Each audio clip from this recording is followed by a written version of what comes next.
10 வருஷத்துக்கு முன்னாடி குறைஞ்சபட்ச சம்பளம் 2000 ரூபாய், அதிகபட்ச சம்பளம் 20,000 ரூபாய் இருந்திருக்கும். ஆனா இப்போ குறைஞ்சபட்ச சம்பளம் அதே 2000 ரூபாய் தான். ஆனா அதிகபட்ச சம்பளம் 2-3 லட்சத்துல போயிட்டு இருக்கு. இந்த ஊரு 2 லட்சம் ரூபாய் வாங்குறதுக்கு ஏத்த மாதிரி மாறிட்டு இருக்கு சார்.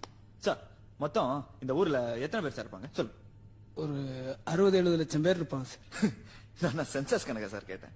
இந்த ஊர்ல இருக்கிறவன் மொத்தம் 2 பேர் தான் சார். புரியல? ஒருத்தர் ஸ்பென்சர் பிளாசாக்கு உள்ள இருக்கிறவன், ஒருத்தர் ஸ்பென்சர் பிளாசாக்கு வெளியே இருக்கிறவன், சத்தியம் தியேட்டருக்கு உள்ள இருக்கிறவன், சத்தியம் தியேட்டருக்கு வெளியே இருக்கிறவன், ஏடிஎம் சென்டருக்கு உள்ள இருக்கிறவன், ஏடிஎம் சென்டருக்கு வெளியே இருக்கிறவன் நம்ம ஆளு. சார் கிரெடிட் கார்டு வாங்கிட்டீங்களா சார்? டெபிட் கார்டு வாங்கிட்டீங்களா சார்? ஹோம் லோன் வாங்கிட்டீங்களா சார்? அது தூக்கி இதுல போட்டீங்களா சார்? இதை தூக்கி அதுல போட்டீங்களா sir? Sir sir sir sir sir பாவம் சார். இந்த வாழ்க்கை, வசதி, சந்தோஷம் இதெல்லாம் இந்த எம்பிஏ படிக்கிறவன், எம்சிஏ படிக்கிறவன், அண்ணா யூனிவர்சிட்டியில இன்ஜினியரிங் படிச்சவன், டாக்டருக்கு படிச்சவன் இதெல்லாம் இவங்களுக்கு மட்டும் தானே சார்? எங்களுக்கு கிடையாதா சார்? நான் 2000 ரூபாய் பத்தலன்னு சொல்ல சார், பசி கொடுமை பட்டினி சொல்ல சார், பிச்சை கேட்கல சார்.